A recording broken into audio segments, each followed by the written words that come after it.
Another video. So today we're going to discuss the 2024 presidential elections, and we will also discuss a lot about how who would be the faces of the parties and how will this affect the general election. So, first of all, I would like to observe the map.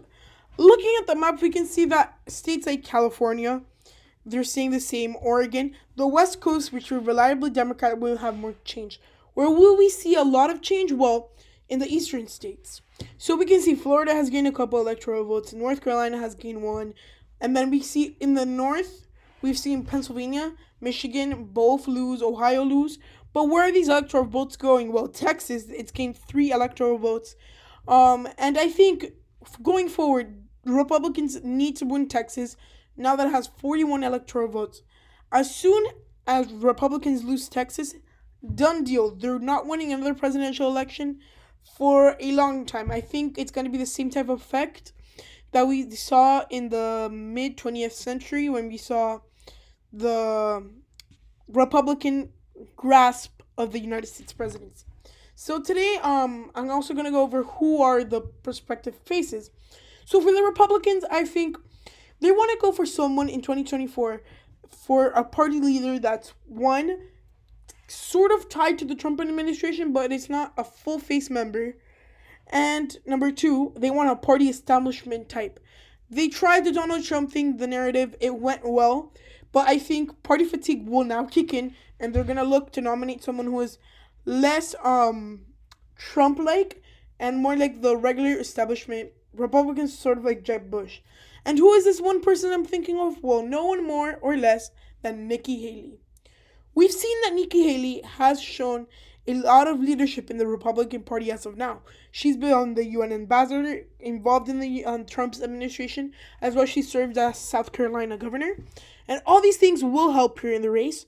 And I think she's going to be very inspiring for a lot of suburban women, which is the vote the Republicans need. Because she is sort of like a suburban mom. That's like a title that the mainstream media has given her.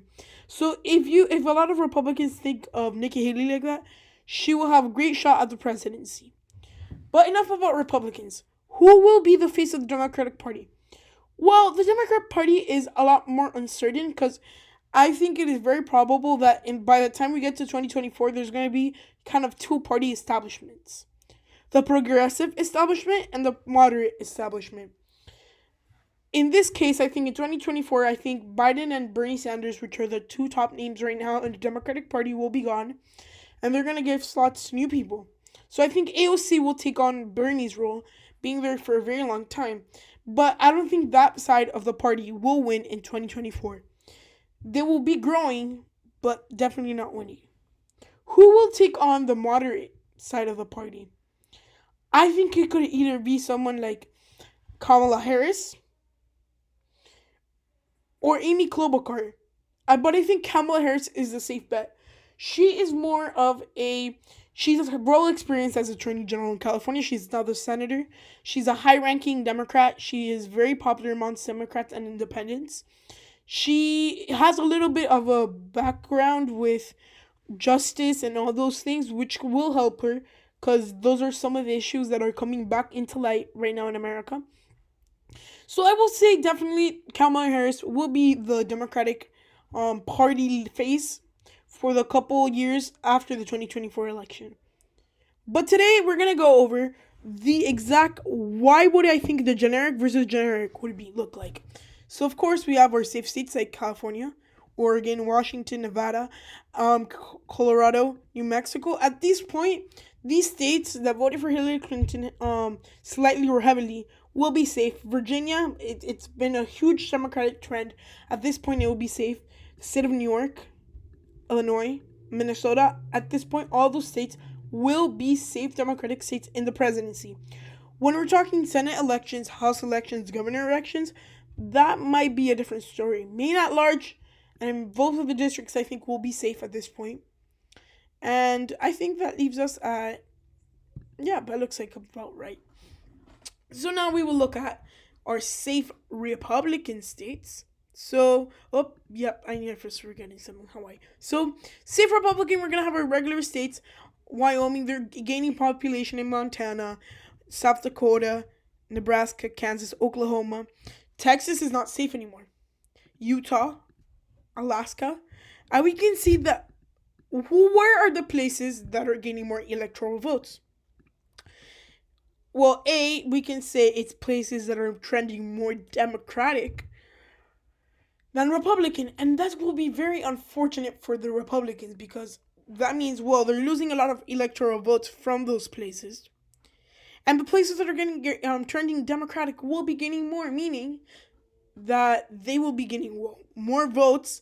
They're probably more representative seats, and possibly making the elections lost for the Republicans, like I previously mentioned, comparing it to the mid to late 20th century politics in America. At this point, I think states like Iowa will become safe red, but I think from everything else in the map will be in a likely lean or tilt margin.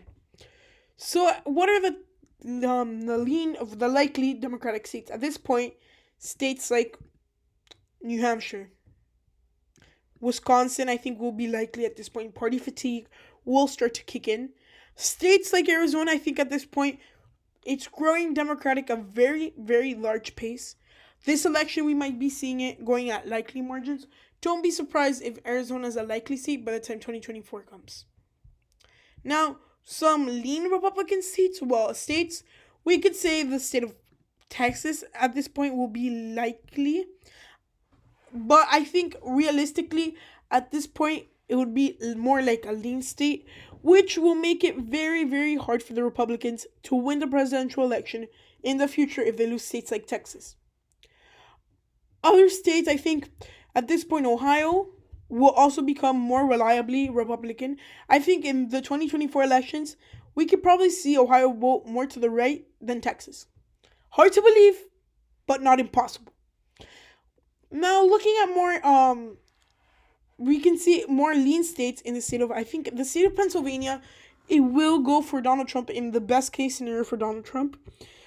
So for the 2020 election, so I think that would be a lean state. But now, looking at the last three states, these three states are going to be deciding the future of the Republican Party. So I think the state of Georgia will become a tilt Republican state by the time 2024 comes. The way that the Democrats have grown in the state of Georgia since Jimmy Carter left office after the Jimmy Carter and Bill Clinton Democrats is amazing. So it's leaning more to them, but I don't think 2024 is the time to flip Georgia. Now, state of North Carolina. By the time 2024 comes, North Carolina, I think it would be easily a tilt Democratic state. And actually, now that I'm thinking of it, I think it could be a lean state just for the fact that the black vote is increasing. It's being tech booms in Raleigh, which brings more Democratic voters in the area simply because it's those millennial voters who tend to be Democrats. And that also brings me to the state of Florida. I think the state of Florida will be a toss-up, a pure toss-up. It could go either way. There's some gaining population, which probably helps out Democrats because that means more industries like tech going into Florida, which we've already seen. And we can see that Democrats definitely have an easier chance at the presidency after the map is redone and just simply how the political ideology in the country is going.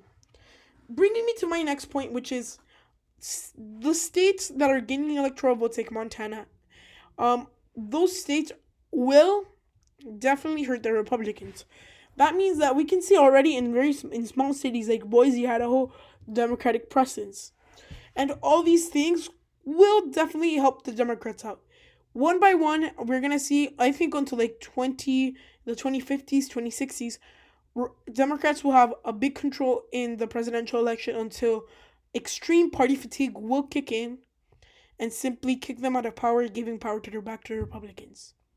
So this is what I think would be, and in this case scenario, I would give Republicans Florida, because I don't think Democrats have lost a little bit of a grip on it, but just for the sake of argument, let's give it to Republicans. So in my generic Republican versus Democrat 2024 prediction, after all my reasoning and everything, the race will stand at 236 against 302 easier win for the Democrats. We'll do more scenarios sooner, but currently I'm going to focus on the 2020 elections and the 2022 midterms. Thank you for watching. Like and share this video with any friends that you have that like politics. One like or one subscriber does really help. Thank you.